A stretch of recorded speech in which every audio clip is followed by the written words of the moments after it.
This week on Out of the Air, a whole show features author Michael Schreiber, whose first book, One Man Show, The Life and Art of Bernard Perlin, discussing his new book, Don Bachardy, An Artist's Life, about his Hollywood life as an acclaimed portrait artist. Our spotlight's on Grant Fitch about his one-man rendition of Dickens' holiday classic, A Christmas Carol at 4th Street Theater, and Footlight Players' production of I Regret Nothing.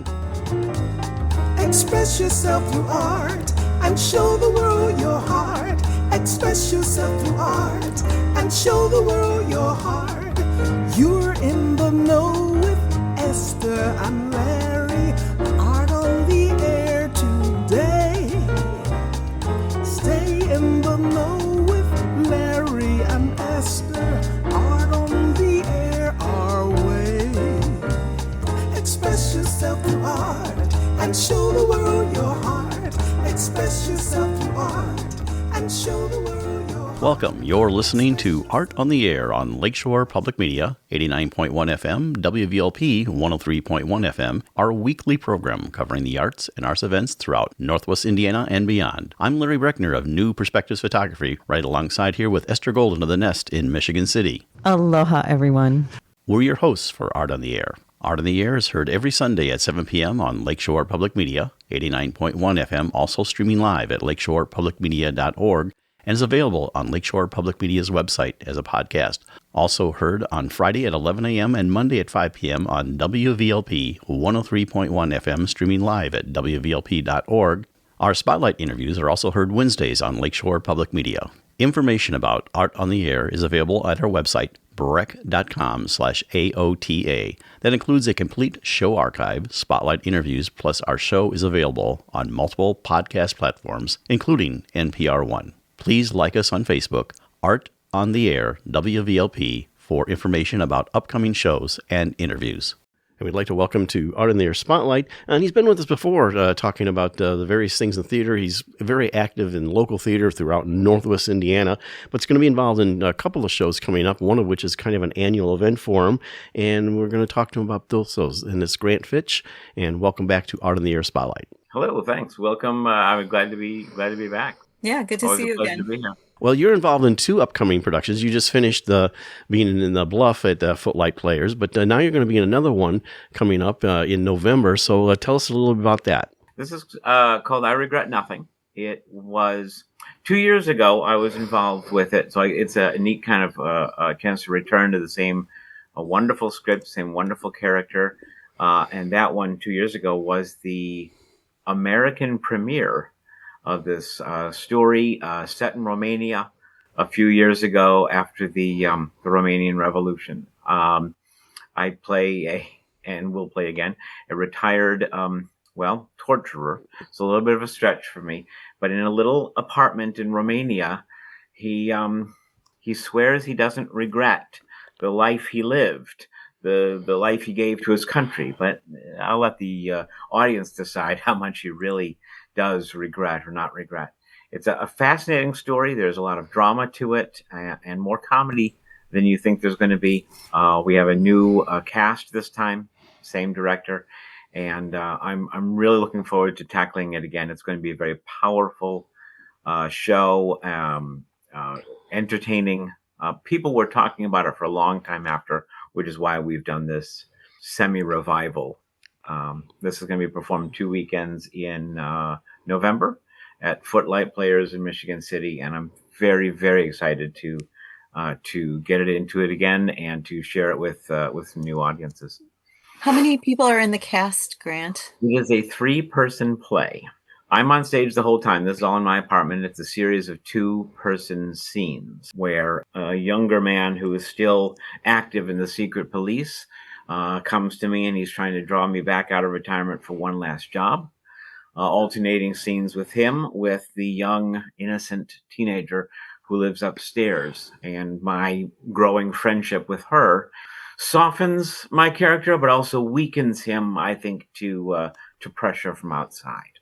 Sure. We'll put it that way. So it's a fascinating character study for these 3 characters, and a wonderful showcase for 3 actors. Well, that's going to be November 13th through 16th in 2023 Footlight Players, and you can see it there. Find out information, of course, at footlightplayers.org. But now you do an annual event that's very important, kind of been a fixture of Northwest Indiana, and tell us all about that. I have been somehow wasn't deliberate. Somehow I've ended up doing a one-man Christmas Carol for more than 20 years in local theater. 4th Street Theater in Chesterton has been very generous and kind to have me out there for, I don't know, 5 or 6 years in a row now. We started doing just one performance, and they liked it enough. They added a second and then a third. And then this season, they have added a 4th performance. So I'm going to do 4 shows at 4th Street Theater in Chesterton, 2 on Thanksgiving weekend, and then 2 more the weekend following, the first weekend in December. I was drawn to the story of Christmas Carol. I mean, we all grew up watching so many different versions over the years on television, and I just loved the story. And I loved the original Dickens text. So once when I was working for a library and doing some children's library, storytelling, I thought maybe I can do something for adults, for the whole family. And I thought just once I'll adapt it into a reading and perform it, doing all the voices and everything. And that proved so popular that I ended up doing it again, and then again a few more times. And after about 5 years, I ended up memorizing it completely, Wow. turning it into a full theatrical performance with lighting cues and sound effects and pieces of music and such. And so I do it every year at schools or libraries or retirement homes, theaters, etc. So at churches, so I've been all over, a couple of, all over Illinois and Indiana with it. And I've been really happy to find a home at 4th Street Theater for several years now. Are you doing it anywhere else than 4th Street during the holiday season? Still working on that. I believe I'm going to be in Illinois. I forget. I want to say Orland Park, somewhere new. And then there's always some bookstores and churches that I talk to about potentially doing October Creepy Classics gigs and or Christmas time storytelling. So we're working on some of those things. So I keep busy. So Grant, does the costuming stay the same and the stage props that you use, or does it get mixed up all year after year? I use the same basic props and minor costume changes. But what's interesting is that every time I'm in a new space, the staging changes somewhat by necessity. Yes. And what's fun at 4th Street and any other theater where I'm doing it, I'm doing it in front of a church, I use their space. But at 4th Street, I always reuse the set of whatever show we just got done doing it. So once I was on a pirate ship and once I was in an Irish farmhouse. Well, we're at the end here. That's Grant Fitch, Christmas Carol, November 29th, December 6th. Other dates on the weekends there. You can find it at 4th Street Theater and also be at Footlight Players. Thank you so much for coming on Art on the Air Spotlight and sharing your arts and theater journey. Thank you, Grant. Thanks so much. Appreciate it. Art on the Air Spotlight and the complete 1-hour program on Sunday is brought to you by Ember Forge Consulting, thoughtful marketing and digital learning built to express your purpose and grow your reach. Learn more at emberforgeconsulting.com/grow. Art on the Air listeners, do you have a suggestion for a possible guest on our show? Whether it's an artist, musician, author, gallery, theater, concert, or some other artistic endeavor that you are aware of, or a topic of interest to our listeners, email us at aota@brech.com. That's aota@brech.com. This is Pledge Week for your public radio station. And Art on the Air encourages our loyal listeners to support this station by making a monthly sustaining pledge so we may continue to bring you this great program. This is author Christopher Grayson, and you're listening to Art on the Air on Lakeshore Public Media, 89.1 FM, and on WVLP 103.1 FM. We are pleased to welcome Michael Schreiber to Art on the Air. Michael is a writer, curator, and teacher based in Chicago. As a multi-award recipient, he is the author of 3 books. His debut book, One Man Show, The Life and Art of Bernard Perlin, was named Stonewall Honor Book and is being adapted into a feature-length film. He is also the executor of the artistic estate of Bernard Perlin, and as such has curated multiple solo exhibitions. American House, Frank Lloyd Wright's Meyer House and the American System Built Homes is the second book written in collaboration with his husband, Jason Loper. His current book, released August 28th of 2025, is Don Bachardy, An Artist's Life. It is an unfiltered and intimate chronicle of Don Bachardy and his life partner, Christopher Isherwood. For over the last 30 years, he is a teacher and life coach for children and young adults with autism. Thank you for joining us on Art on the Air. Aloha and welcome, Michael. It is a joy to be meeting you. Aloha, and thank you so much for having me. Well, Michael, our audience always wants to know about the origin story of our guests. I always like to tee it up is by saying how you got from where you were to where you are now. So tell us all about Michael. It all began in a town called Fargo. I am a native of Fargo, North Dakota. Somehow I survived the wood chipper and, and I'm here to tell a lot of tales. I grew up in Fargo, had a wondrous childhood there, went to school, and always had an abiding interest in art history, American history in general. So my first stop on the college tour was to get a degree in American Studies, and I did that at Minnesota State University in Moorhead. When I was there, it was called Moorhead State University. And from there, I went to New York City. So that was quite a leap to go to NYU, to graduate school. This time in cinema studies, because I have had a passionate interest in particularly the golden age of Hollywood since I was 10, 11 years old, staying up late nights and watching movies on the Late Late Show on our local PBS station. In the days before cable television, and once more movies, old movies particularly, started getting shown on those networks, I was off to the races. So really my interests in art and in film and in history all intersected through my college years. And out of college, I thought, well, what to do with all of this? I thought perhaps I might want to try my hand at filmmaking. Of course, I have no technical skills whatsoever. So I moved to Chicago with a good friend. We decided to live a very sort of bohemian life here. She was singing in blues clubs and acting in local theater. And I got a camera and started making what I thought was going to be an Oscar-winning short film. I never completed it. In the meantime, to pay the bills, I began working with young kiddos with special needs, kiddos on the autism spectrum with Down syndrome and other unique abilities. And that unexpected career just took off, or I should say an unexpected career took off. I absolutely fell in love with the work I was doing with these young people. And to this day, nearly 30 years later, I'm still doing it, although part-time now, as the writing career has taken off. And so all of this, actually, I want to go back to like young you back in like elementary school. Like you've talked about your family doing old movies. Was that a family event? Because, we did that in my family too, but it was just my mom and, not my dad. He didn't really participate in the old movies. It was something, interestingly enough, I discovered on my own.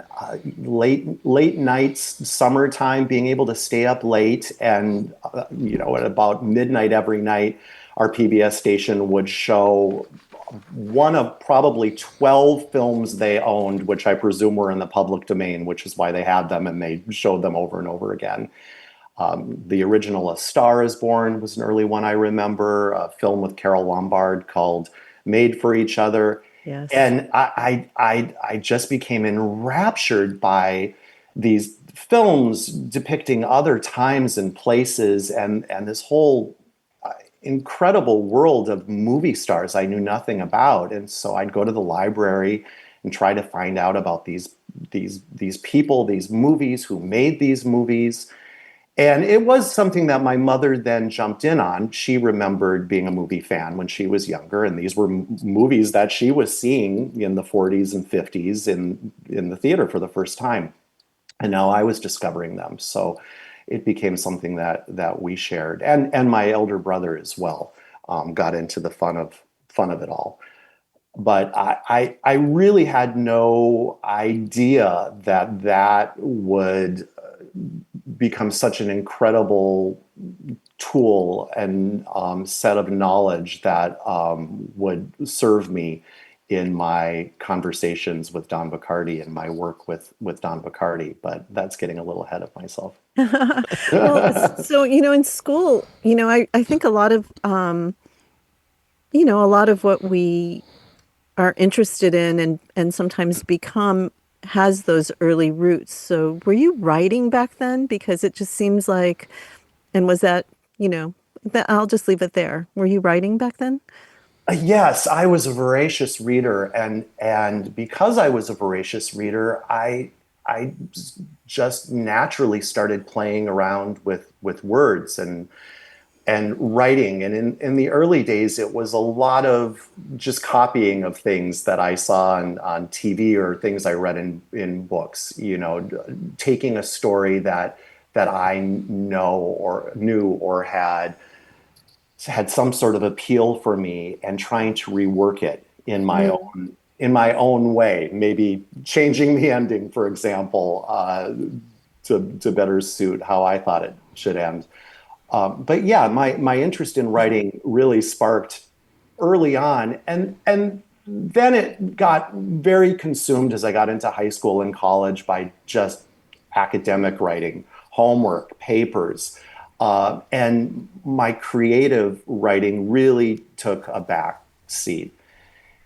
It wasn't until years out of college that I really began to return to it, just as an outlet for myself initially. And then when I started meeting some very extraordinary elders and began learning their stories, it just all clicked that I could put that passion, my passion for writing, also my passion for art history, for film history.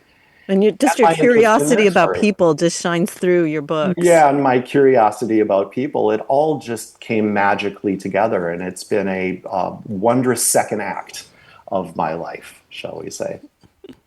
So your background started leading you to writing, and you started meeting with like you said, elders and people like that.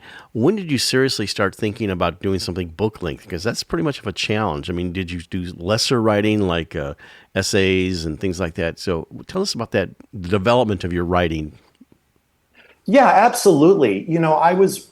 Wrote a few articles here and there. I tried my hand at blogging a bit. I just really couldn't keep it up.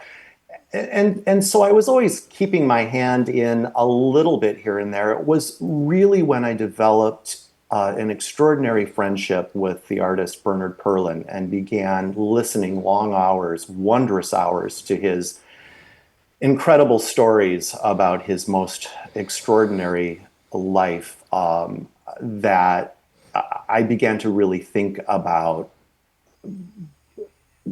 collaborating with him in a sense on a book, in recording what he was saying, in transcribing it, and then writing around his life, filling in the background information for a potential reader. And that book really grew organically over the 3 years that I was lucky enough to know him before he passed away at the age of 95. So, Michael, how did that convergence happen? How did you become part of that universe?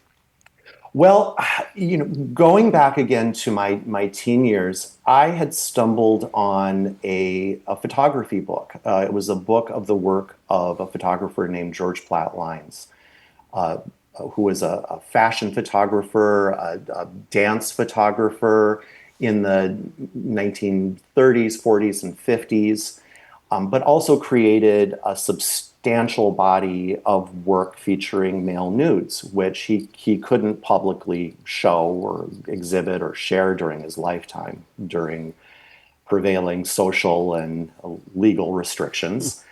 And through my interest in Lynes's extraordinary photography, I began to learn about an artistic circle just as extraordinary that he had been a part of, centered in New York during the mid-century years.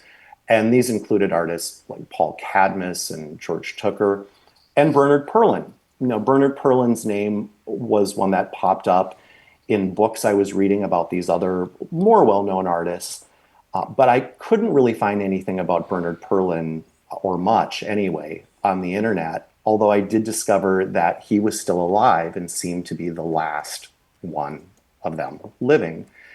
So it took me some time to finally get up the nerve to write him a letter. Again, it was just my curiosity about his work, about his life, about that time, about that circle he'd been a part of, these incredible people that he had known. And I wrote him a letter, finally, with my phone number. He called me, and we began this incredible phone conversation. Within 2 months, I was on a plane out to Connecticut, and we had a wonderful weekend of great conversation together. A fast friendship was formed, and my life was absolutely, utterly changed. Now, the style of your writing with that, that you developed in the book, and of course, in the book that we'll talk about down the road here, your new one, is a very much of an oral history type of doing it. Now, tell us about how when you approach that. And I think there was some pushback about you doing a book that style, but tell us about, doing kind of almost really relating an oral history in your book.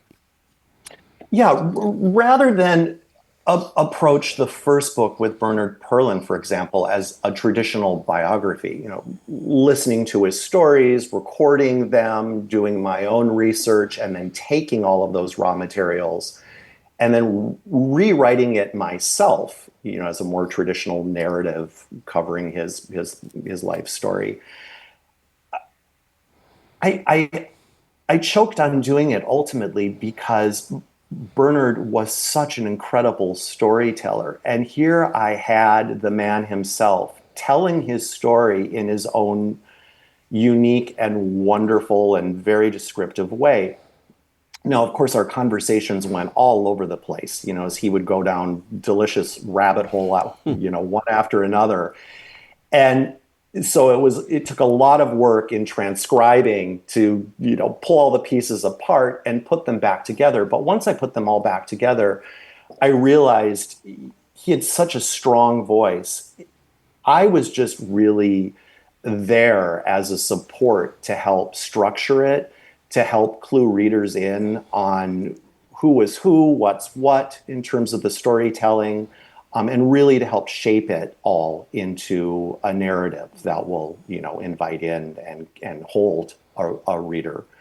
So that was the way that I approached the first book, and it was a challenge to get it published because it was a really unique format. Ultimately, happily, a publisher in Berlin brought out the book, and it got some wonderful attention and some wonderful awards, for which I was thrilled and very grateful. When I started talking with Don Bachardy, and then working with him toward this project, the same bells went off. Don is such an incomparable raconteur, such an incredible storyteller. I knew that I needed to get out of the way of letting him tell his own story, but needed to insert myself on behalf of readers to keep it flowing, keep it structured, and keep them clued in sometimes on who we were talking about or what we're talking about, the context of things. So I've really become passionate about the oral history approach, especially with elders. If they're still here and still able to tell their stories, let's get those recorded and help invite readers in. I'm just there as the bridge between the reader and the storyteller, essentially. Right. So, Michael, with Bernard, was he aware that these conversations were going to lead to a book? Yes, he was. Before I came on this scene, he had started writing a few essays toward the thought of maybe publishing a memoir. But then in his early 90s, it had become too burdensome for him to do it. And it was really that first weekend together where I just thought I was going to meet him. We were going to have a wonderful conversation, a wonderful time together. But I had brought along my little digital voice recorder, and I said, let's just record. Maybe I can be an assistant to you. Maybe I can record these, I'll transcribe them. And from those transcriptions, you'll be better able to write your memoir. When I gave him the transcriptions after that first weekend, he so liked the conversational format because he thought it sounded more real. No BS, as he said. So he really encouraged me to keep going, for us to keep going. So let's do this. So over the next couple of years, as we got together frequently in Connecticut and we did phone sessions, I just kept the recorder going and we just kept talking. So with those conversations, and you don't have to answer this because it was also something I was thinking about when reading Don Bachardy. So when you're having a conversation, I mean, things can get even more personal and intimate than you've given in the book. Were there other stories that you needed to adjust or edit? Oh, absolutely. Yeah. Yeah. Absolutely. In doing a project like the project I did with Don Bachardy, as with Bernard Perlin, certainly when the conversation turned into someone in their lives who are still here, and it might have been a little overtly personal, I really needed to walk carefully around some of that material. Bernard, for example, as is Don, they're open books. They're very forthright, very, very honest, and set no parameters whatsoever around what I could or could not share.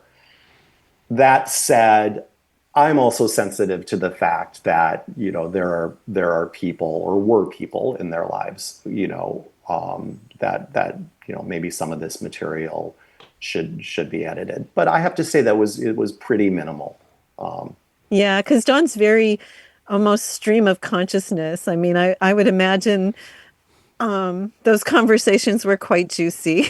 Yes, yeah, they're juicy, and it's really helped as well, especially with the Don project, to have some wonderful outside eyes read through the manuscript afterwards, and ask me blunt questions about questions about clarity, or what did he mean, or what do you think? Do you really think this should be there or not in there?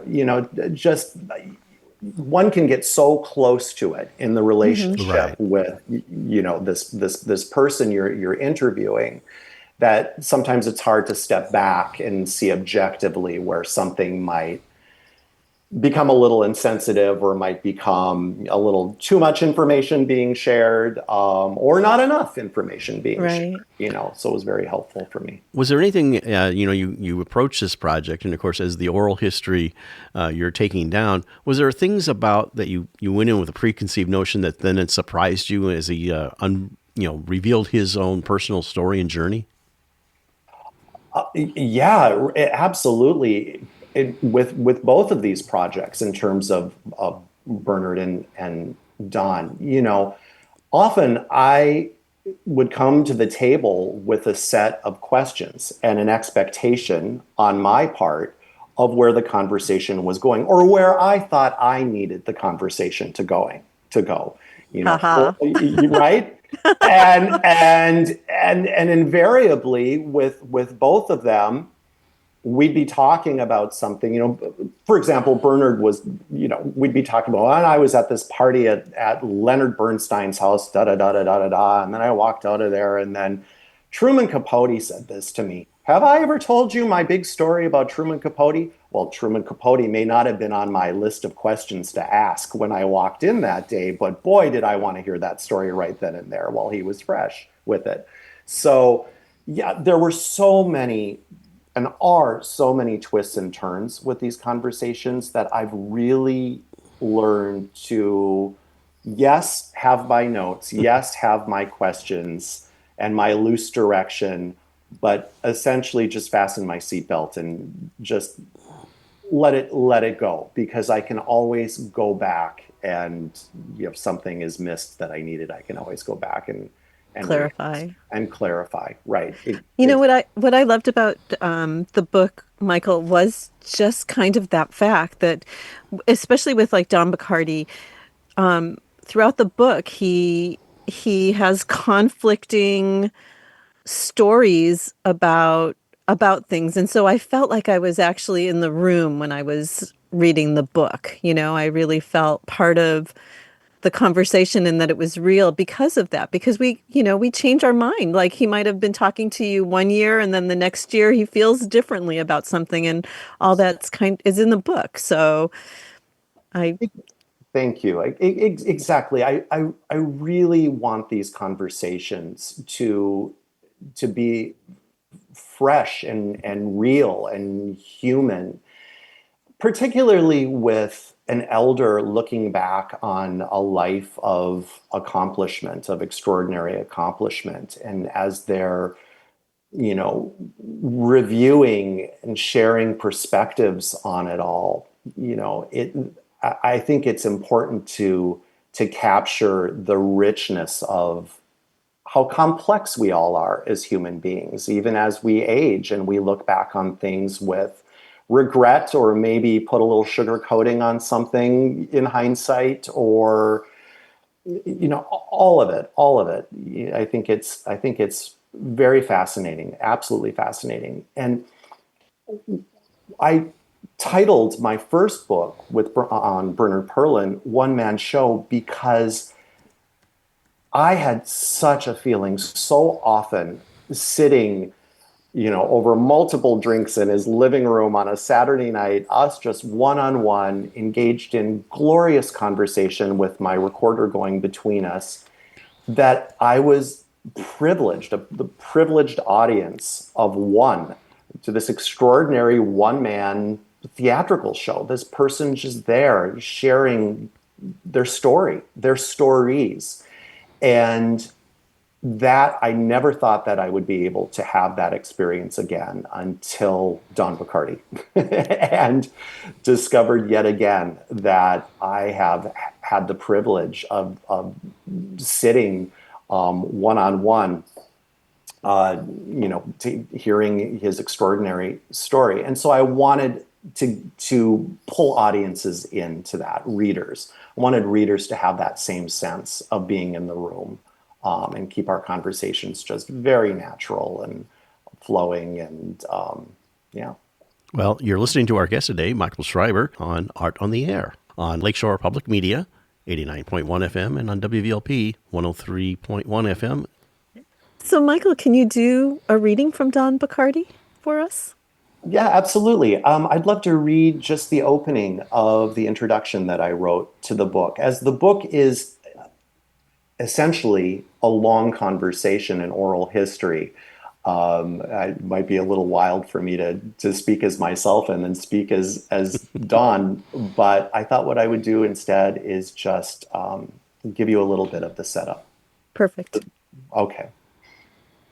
I've never sat so still or so silently or for as long as I have during my portrait sittings with Don Bachardy. I've never been so intensely looked at either by anyone, or felt so deeply looked into, so thoroughly seen. In his preferred work uniform, colorfully painted shorts, tank top, and sneakers, Don could lay perfectly camouflaged across the equally paint-spattered floor of his studio. But even starkly framed against the room's sunlit white walls, he seems in moments to almost disappear. So total is his absorption in recording his subject, me. It's as though he has somehow absorbed himself into me. The resulting portraits are more than just accurate likenesses of me. They're ghosts of me, with my essence also nakedly captured on paper in vibrant colors that almost palpably radiate. They're the me from the outside looking in, yet also the me from the inside looking out. It's truly an eerie experience, to say the least, looking at a mirror image of oneself, yet also from it feeling oneself from outside of oneself. But mine are not unusual among the thousands of portraits Don has channeled through his skilled eye and hand over the past 60 years. Through just an economy of brush strokes, time and again he captures in his work both the physicality and the energetic imprint of his subjects. Whether they be of celebrities or everyday people like myself, Don's portraits reveal the extraordinary in even the most ordinary of faces. You know, you talked about your portrait, but he has an extraordinary who's who of people that he's done portraits of. So maybe relate some of those people. And of course, they could find it out in your book, and that would be the ultimate way to find out. But some of the people, and actually fairly contemporary people that he's done. Oh, absolutely. I mean, over the course of a now 60-plus year career, it's estimated that Don has created something like 15,000 portraits. Now, often in a session, especially in his prime, he would do 2 to 3 portraits in one session of one particular person. Now, of course, of those 15,000, a fraction are celebrities, but that fraction still probably accounts for several thousand. And among those people are, major stars of the past 60 years. If you go back, Betty Davis, Joan Crawford, Vivian Lee, Montgomery Clift, Natalie Wood, Robert Marilyn Monroe. Wagner. Well, Marilyn Monroe was someone that Don had met as a teenager when he and his brother, living in LA, began gate crashing Hollywood movie premieres, sneaking into Hollywood movie premieres, which is a fascinating story. This is, Don as a teenager, before he has met Christopher Isherwood, he and his brother are huge movie fans. And they got themselves into these movie premieres and got up close to incredible people with their autograph book and their Brownie camera and met people like Elizabeth Taylor and Marilyn Monroe and so many, many, many others. When Don then later became a portrait artist, many of these people ultimately sat for him. And going into more contemporary people, in more recent years, he's done portraits of Reese Witherspoon, Tilda Swinton, Mark Ruffalo. Going back a few years into the 90s, he did people who are still huge. Their careers are massive, like Robert Downey Jr., Julianne Moore, Frances McDormand. So it's an incredible inventory of famous names and faces. Well, even the praise for the book. I mean, Liza Minnelli and Joel Grey, and it just goes on and on. Robert Wagner, it's just amazing. Ford. So thanks to your. I mean, I've had just the best time with the research on you and then following, the trails that everything goes, like The Single Man by Tom Ford. Wow. What an extraordinary film. What a film. Yeah. So I can see that's probably how he did Julianne, is possibly through the movie, or? Actually, before the movie, interestingly enough, in 92, there was a Robert Altman film called Shortcuts. I'm not sure if you... Right, yeah. Yeah, with a huge ensemble cast. Wonderful, wonderful film. And one of the producers of the film got the idea that they would hire Don to do portraits of everyone in the cast, and his portraits are actually shown in the film because there is one of the characters is an artist. So all of the stars of that film were obliged to sit for Don. So he got Jack Lemmon and Lily Tomlin, and that's when Julianne Moore, she was a part of the film, came, and Frances McDormand, Jennifer Jason Leigh, Robert Altman himself sat for him. Right. Yeah, and then as time went on, people like James Marsden. It's been an incredible long list of celebrities. Don, some years back, not too many years back, published a wonderful coffee table book, appropriately titled Hollywood, of his Hollywood portraiture. Yeah, I can't imagine anyone else in that role but her. I mean, after seeing her in it, she's just luminescent in it. She's great, and just to let your listeners know, A Single Man is a novel was based on a novel by Don's partner, the writer Christopher Isherwood, and it is an exquisite book about the day in the life of a gay Englishman who was a professor living in Los Angeles in the early 1960s. And Tom Ford, the incredible fashion designer, made his first foray into directing, into filmmaking with this film, an adaptation of the book. And it is an exquisite film. And Don makes a cameo appearance in a faculty lounge. You see him. Colin Firth walks by. Looking at his style, and I know this is radio and we can't really show his work, so I encourage people to go do a search online. How would you describe his style of portraiture, which is, it's got a uniqueness to it, and it's not that it's realistic, but it's very, very impressionistic, I guess is the word I would use. Yeah, that's a great way to describe it. For many decades, Don worked in pen and ink with his drawings, so they're very stark, black and white, very realistic depictions of his subjects.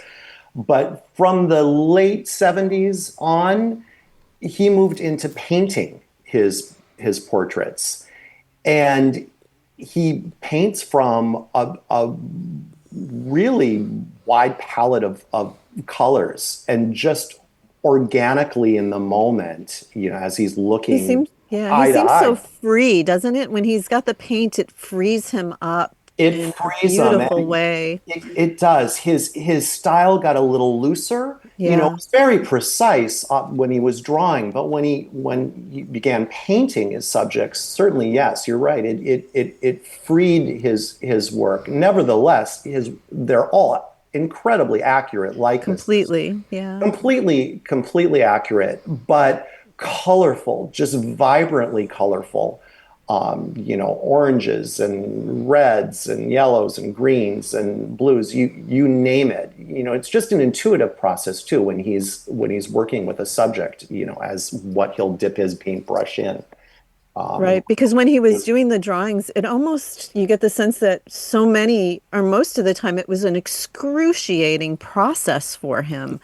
Yeah. And so you still have that detail in the face, but then the rest of it just becomes, like when he added the paint, the rest of it just becomes so expressive. It's so expressive and so vibrant. And it's when I say, that they seem to palpably radiate an energy. The experience for me of sitting for Don, as I have a couple of times, and then immediately afterwards, he'll show you the painting, because Don uniquely has his subjects sign his paintings, his portraits of them, because he considers it a collaboration between the artist and his sitter. So you see yourself immediately, and it's truly an emotional experience. They're just, as I said, they're full of energy, so vibrant, incredible. And you're listening to our guest on Art of the Air today, Michael Schreiber. And you're listening on Lakeshore Public Media, 89.1 FM, and on WVLP, 103.1 FM. It's amazing to see his self-portraits and the different permutations of that. You know, there's some that are very, very kind of realistic and others that are extremely, like, the colors are just all over the place. Yeah, that's true. And, you know, even with his self-portraits, as he has approached all of his portraits throughout his career, it's all done very honestly, very non-judgmentally. So a lot of his sitters, myself included, might be a little shocked sometimes, you know, immediately after the sitting to take a look at your portrait and see what you might perceive to be a flaw in your features, or, you know, or that somehow you seem sad. That's something that he's told me that so many of his sitters have told him afterwards, is that they seem sad. A lot of it is that it's just really hard to sit so still for so long and smile and try to think you're projecting your most glamorous face. And Don is just recording as he sees what he sees. You know, it's all very, very at the moment, like a photograph. But he gets, rather than being an artist, many portrait artists, they'll have you come in, you'll sit, they'll take a lot of photographs from you, they'll send you away, and then they'll work from the photographs of you. Don has never wanted to do that because it's something about the energetic exchange in the moment and about the animation of the real live human creature in 3 dimensions sitting right there in front of him that really inspires him, motivates his work. So he just paints what he sees in that moment, flaws and all, again, without judgment. But it's pretty extraordinary. I don't know if you can answer this or not, but I was like the part in the book about Joan Crawford signing it like she was signing a fan photo. Why was he so upset about that he left her out? I mean, he was very, like, in his conversation with you, he was adamant that he thought that it would look bad for her, or yeah. So, you know, as I mentioned, Don has his sitters, whether they're celebrities or just an everyday person like myself, sign their portrait afterwards. And so he did a portrait sitting with Joan Crawford. He had had several encounters with her. First, early on, as a teenager, crashing movie premieres, he had met her, and she was very gracious to a young fan. She didn't remember that later on. But socially, through Isherwood, he had met her. And he had the opportunity to go to her New York apartment and do a portrait drawing of her, for which she graciously sat. After the portrait sitting was done, as he usually does, he hands her the drawing to sign. And instead of just signing her name, she took it as though it was a fan handing her an 8x10 glossy photograph to sign. You know, dearest Dawn, you know, love Joan, with much love. And she just went on and on and on. And for Dawn, as an artist and exhibiting his artwork, he decided not to put that portrait in a show because all of a sudden it changed the tenor of the rest of his work. You know, it cast him into the position of maybe looking like a fan, right, and not an artist.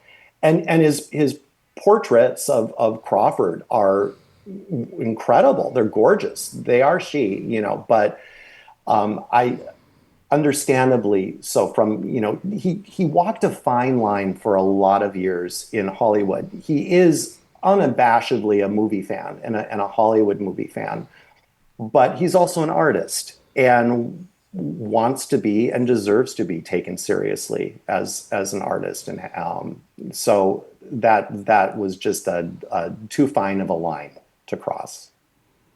Do you think he'd change his mind on that now, today? Oh, I think he would. I think he would, as long as the context is there. That's why the story is in the book. It's such a fascinating story about Don now is talking more and more about the intersection of Hollywood and his being a movie fan with his artwork. And certainly it was an influence from him from the get-go, from being a real young kiddo, like 4 or 5 years old. His mother was pulling him out of school, and his older brother as well, because they were her movie-going companions, and they would see movies constantly, and movie close-ups in movies, seeing faces huge on a screen are what first fascinated Don about, people and humanity. And he began copying close-up pictures of movie stars from movie magazines as a young boy. And that was really the origins of what later became this extraordinary artistic career as an artist, as a portrait artist. I figured he must have been like quite a dynamic personality during them, because even when a sitter didn't enjoy their photo, they still signed it for him, even though they might have never spoken to him again. Yeah. So I feel like they still had a rapport, even if they didn't quite like what he did. What I was curious about is, you've completed this project, and it's just coming out. The official release date is, I think, October 28th, and we'll talk a little bit about where people can find your book. But what's your next project there? Do you have that on the horizon? I do. Actually, I have 2 projects right now in the works. One is a book of the letters between Bernard Perlin, going back to Bernard, and George Platt Lynes, the photographer. Oh, good. Yeah, they had an incredible correspondence back and forth that Bernard actually wanted to get published, or was hoping that it would be published posthumously. So right now I'm in the process of editing that. And I'm also now just beginning research work toward a biography of Mart Crowley, who was a playwright. He wrote the groundbreaking play, The Boys in the Band, in the 1960s. He was also a Hollywood writer. He wrote and produced many episodes of Heart to Heart, if you remember that. Oh, yeah. Wonderful show. Right. He was Natalie Wood's best friend, just an extraordinary character. And The Boys in the Band was revived on Broadway for its 50th anniversary. Not all that long back, with a stellar cast, and Ryan Murphy made that into a movie. So, but the Crowley project, Mark Crowley project, I'm going to try my hand at writing a more traditional biography. Unfortunately, he passed away a couple of years ago. So, but I'm excited to flex my creative muscles in that way. Oh, I'll look forward to that. And this is something, a side question real quick. What do you like to do outside of writing? What's something that Michael likes to do?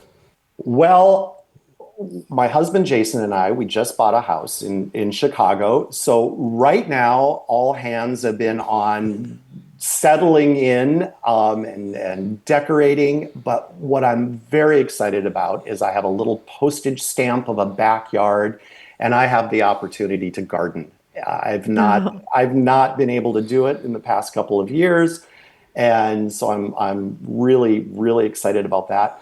And when I'm not outside doing that during the winter months, I am plunked down in front of Turner Classic Movies. I am still a diehard old movie fan. I'm either watching an old movie, or I'm reading a biography, or reading a book about old Hollywood, or going to one of our wonderful theaters here in Chicago where occasionally silent films are screened. Those are tremendous joys of mine.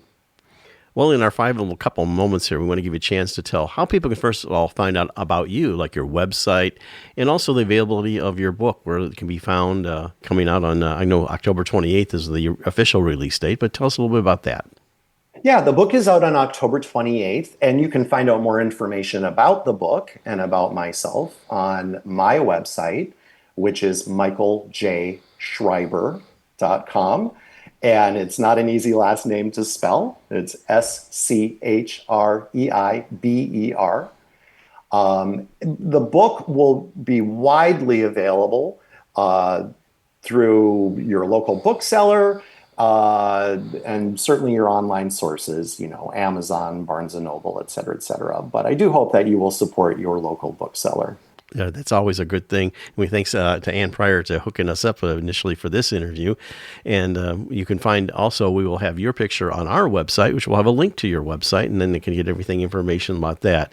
Michael Schreiber, who is the author of Don Bachardy, An Artist's Life, and you can, again, released on October 28th. It's a hardcover, and it's a beautiful book. It takes you through a whole great journey about a one-man show in the life of him and the oral history. Michael, thank you so much for coming on Art of the Air, sharing not only your journey, but the journey through creating this wonderful piece of literature. Well, thank you, Larry and Esther, and thank you all for tuning in. I've appreciated this opportunity. Thank you. Thank you so much, Michael. It's been such a pleasure, completely. Cheers. Thanks so much. We'd like to thank our guest this week on Art on the Air, our weekly program covering the arts and arts events throughout Northwest Indiana and beyond. Art on the Air is heard Sunday at 7 p.m. on Lakeshore Public Media, 89.1 FM, also streaming live at lakeshorepublicmedia.org, and is available on Lakeshore Public Media's website as a podcast. Art on the Air is also heard Friday at 11 a.m. and Monday at 5 p.m. on WVLP 103.1 FM, streaming live at wvlp.org. If you have a smart speaker like Amazon Alexa, Google Assistant, or Apple Siri, just tell to play Art on the Air to hear the latest episode. Our Spotlight interviews are heard every Wednesday on Lakeshore Public Media. Thanks to Dee Dotson, Vice President of Radio Operations for Lakeshore Public Media, and to Greg Kovach, WVLP's Station Manager. Our theme music is by Billy Foster with a vocal by Renee Foster. We'd like to thank our current underwriters for Lakeshore Public Media, Ember Forge Consulting, thoughtful marketing and digital learning built to express your purpose and grow your reach. Learn more at emberforgeconsulting.com/grow. And for WVLP, Walt Breidinger of Paragon Investments. So we may continue to bring you Art in the Air. We rely on you, our listeners and underwriters, for ongoing financial support. If you're looking to support Art in the Air, we have information on our website at breck.com/AOTA, where you can find out how to become a supporter or underwriter of our program in whatever amount you are able. And like I say every week, don't give till it hurts. Give till it feels good. You'll feel so good about supporting Art on the Air. If you're interested in being a guest or send us information about your arts-related event or exhibit, please email us at aota@breck.com. That's aota@breck.com, or contact us through our Facebook page. Your hosts were Larry Breckner and Esther Golden, and we invite you back next week for another episode of Art on the Air. Aloha, everyone. Have a splendid week. Express yourself through art and show the world your heart. Express yourself through art and show the world your heart. You're in the know with Esther and Larry. Art on the Air today. Stay in the know with Larry and Esther. Art on the Air our way. Express yourself through art and show the world your heart. Express yourself through art and show the world your heart. Express yourself through art and show the world your heart. Express yourself through art and show the world.